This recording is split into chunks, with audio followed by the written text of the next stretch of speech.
You'll notice he no longer suffers delusions of humanity. Affirmative. Welcome back once again, tribe. I got a short article read for you guys today.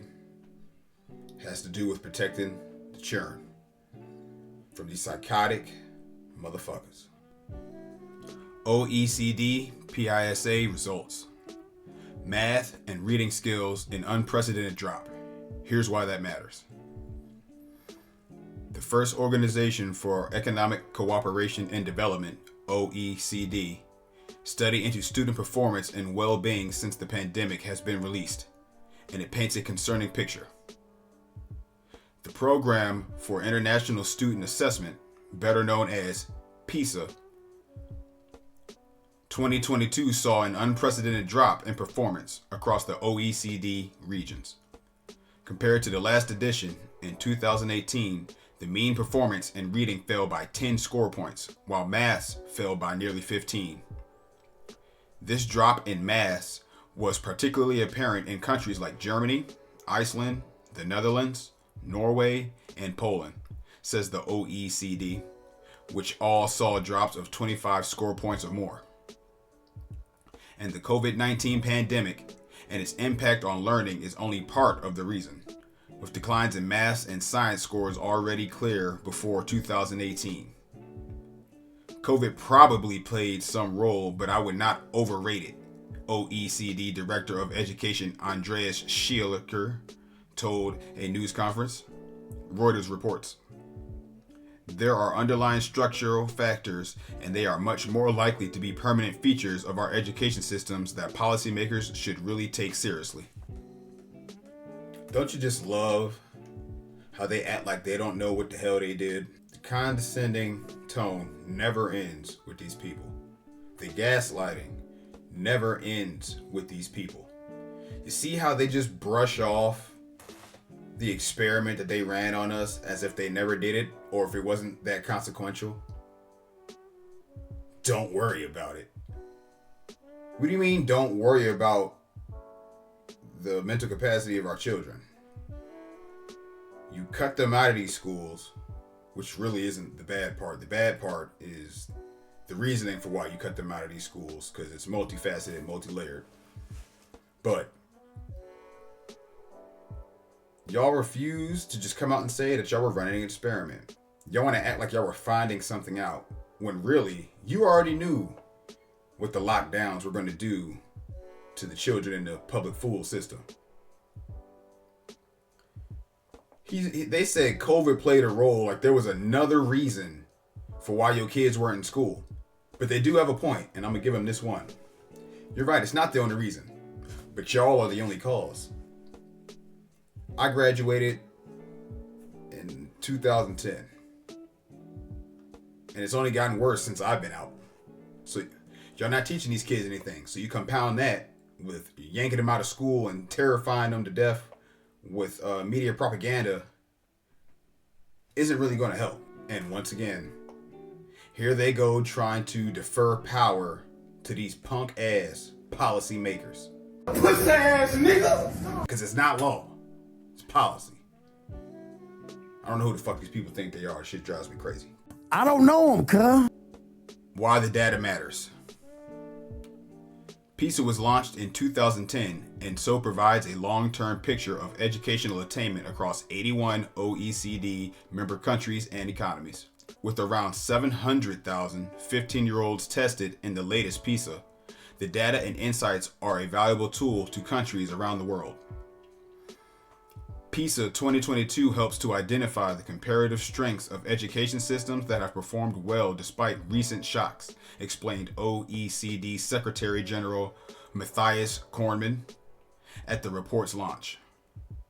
This enables policymakers across the 81 participating countries and economies to rely on these insights, adapting them to their particular circumstances as required, and pursue reforms to education systems for a brighter, more prosperous future.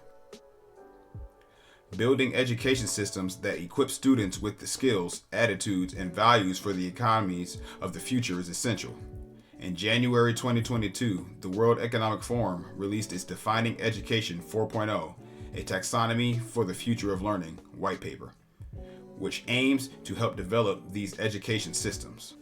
Achieving basic proficiency in these skills will also be essential to the jobs of the future, particularly as reskilling and adapting to the disruption of trends like artificial intelligence become ever more important.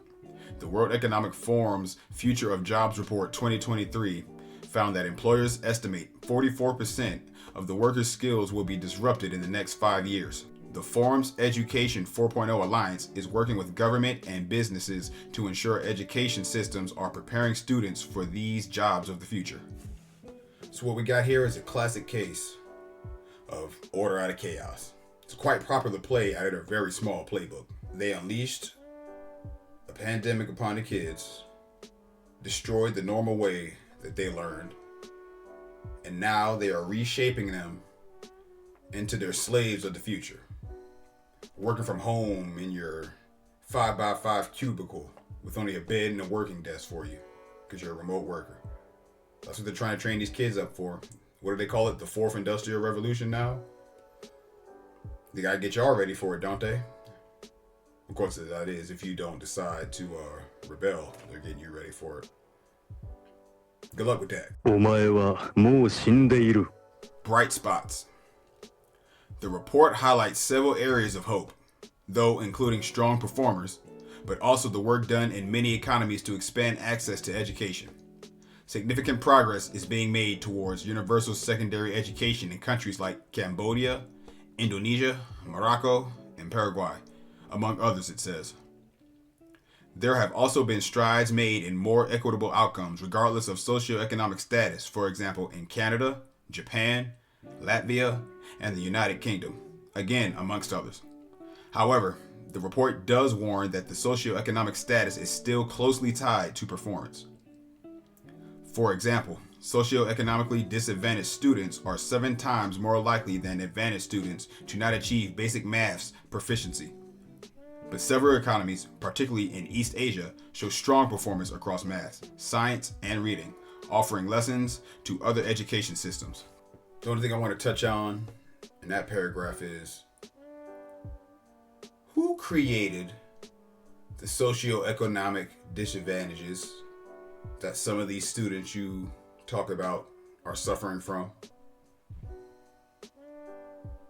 We got to get to the root of the problem, people. We can't just sit around here pointing fingers in the wrong directions. We know who the culprits are, because the culprits can't seem to shut the hell up and carry out their plan in silence. They always got a monologue at you. Where'd you get those glasses? Lessons for the world. The OECD highlights 10 lessons that can be learned from resilient education systems, some specific to the impact of COVID-19 pandemic, some far broader. Number 1, keep schools open longer for more students. More brainwashing. Number 2, prepare students for autonomous learning. On your own initiative, pick how you want to serve us. Number 3, build strong foundations for learning and well-being for all students. More brainwashing. Number 4, limit the distractions caused by using digital devices in class. Let's take away the devices we hooked them on. Number 5, strengthen school-family partnerships and keep parents involved in student learning. Y'all just straight up lying. Number 6, delay the age at selection into different education programs. Let's stunt these people's growth again. We already pushed adulthood off to 18. Number 7, provide additional support to struggling students instead of requiring them to repeat a grade. If they die, they die. Number 8, ensure adequate, high-quality education staff and materials. Do brainwashing supplies for more brainwashing. Number 9, establish schools as hubs for social interaction. More brainwashing. Number 10, combine school autonomy and quality assurance mechanisms. Bow down to your AI overlords. So now that we've gotten through all of that, I just have to ask people, are we going to continue to put our future, which is our young ones, in the hands of these maniacs? Don't you care about your kids? They don't care about your kids. That's just guinea pig lab rats to them. It's time to take responsibility. I know what a lot of you people are saying.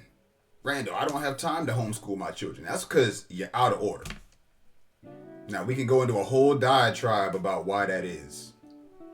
That'll just end up with people calling me a misogynist and unprogressive, and I'm stuck in the past. So we ain't gonna go there right now.